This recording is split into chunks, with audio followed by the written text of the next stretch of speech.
Ассаламу алейкум, урматтуу достор, мекендештер. Бул видеону сиз көрөсүзбү же көрбөйсүзбү? Ал сиздин өзүңүздүн эркиңиз, бирок мекениңиз үчүн, элиңиз үчүн күйгөн болсоңуз, анда сөзсүз түрдө аягына чейин көрдүңүз. Бүгүнкү биздин тема эл бийлиги өтө маанилүү болгон. Ошондой эле Садыр Жапаров боюнча, Райым Матраимов боюнча, ошондой эле Али Токтогунов боюнча азыр биринчи видеосун көрүп алайлы. Анын тема улантабыз, Кудай буйруп калса. 700 миллионду ким которуптур? Мен котордумбу, инем котордубу, же менин аялым котордубу? 250 миллион деп атасың. Аны дагы ким которду? Сен баягы эми жооп берейин.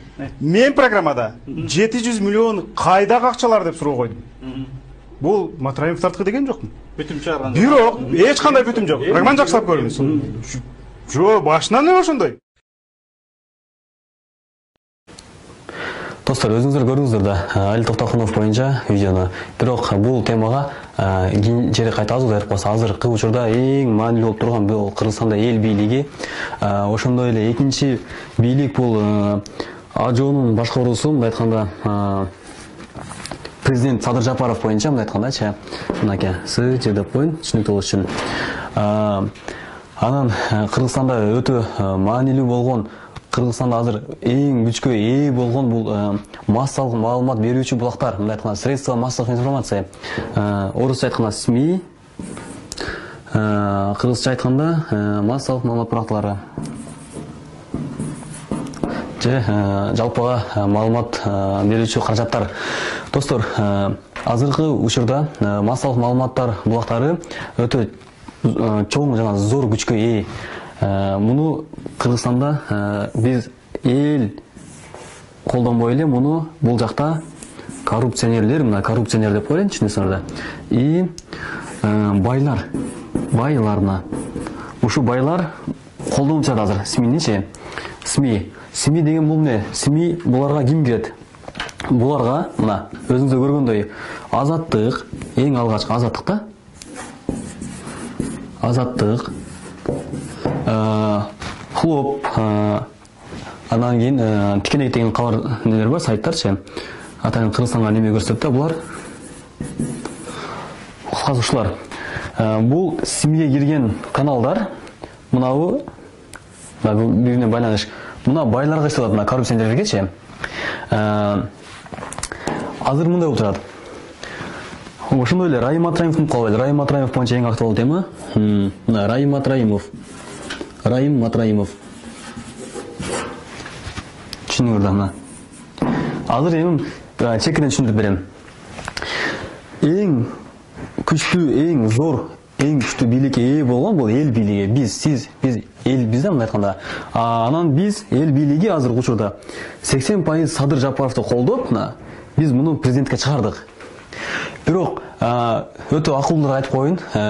Кыргызстанда 6 миллионун 1,5 миллион эле Садыр Жапаровго шайлаган болсо 30 эле пайыз колдогон деп айтып койгон деген адамдарга айтып кетейин. Шайлоого 3 миллионга жакын адам катыша алат, 6 миллион эмес, тең жарымы. Шайлоого катышкан адамдын, шайлоого келген адамдын 100% эсептелет.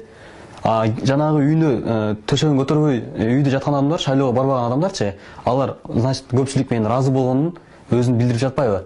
Болбосо шайлоого келип каршы бериш керек болчу.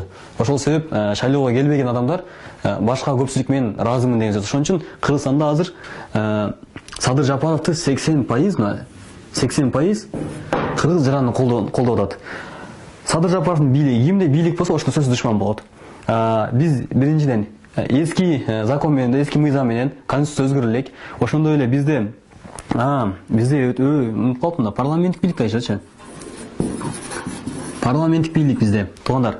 Парламенттик бийлик азыр Ажоонун күчү мына парламенттик бийликте жүрөт дагычы. Мунун күчү жетпейт азыр өзү күрөшкөнгөчү. Бул президент болду 15 күн болгондочу.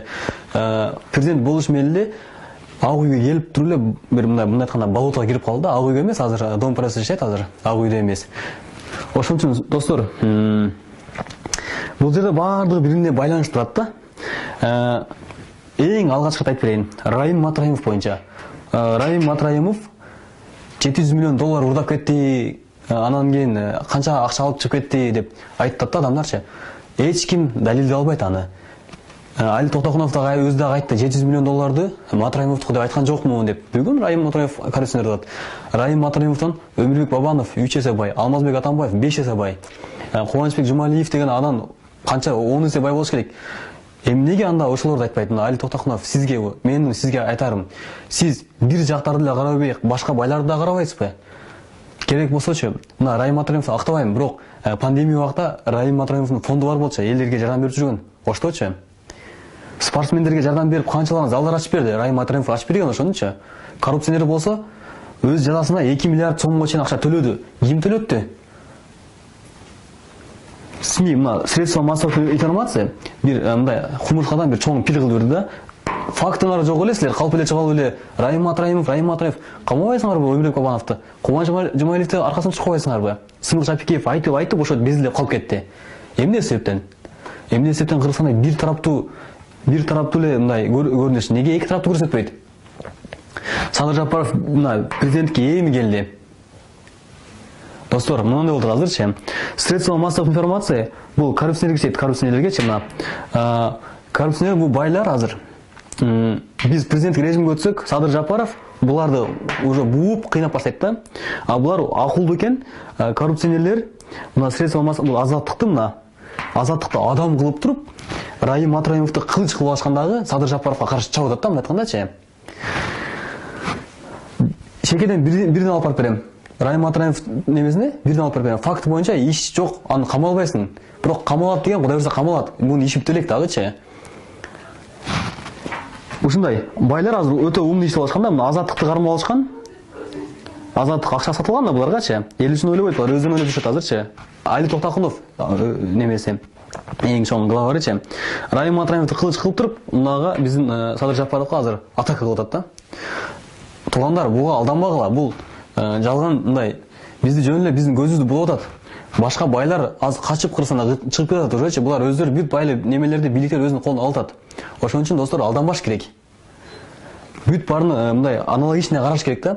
Мактажы боюнча айтып берейин. Эгер мактажы Хазирети муфтий мактажы таксыр Аллахтын алдында таза болсо, коррупцияга илешпеген болсо, анда ал сөз чыгат. Мына мусулман бир тандыр айтайын. Аллах биринчи жалгыз коркпойт. Жана биздин баардыгыбызга бир гана мындай Аллах эң чоң да биз үчүн айткандачы.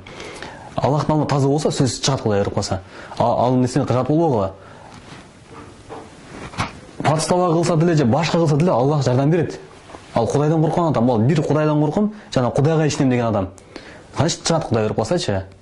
Эгер таза болсо, эгер кылмыш кылбаса, коррупция деген бул ислам дининде да мүмкүн эмес, шариатта да мүмкүн эмес нерсе. Ошо. Токтот.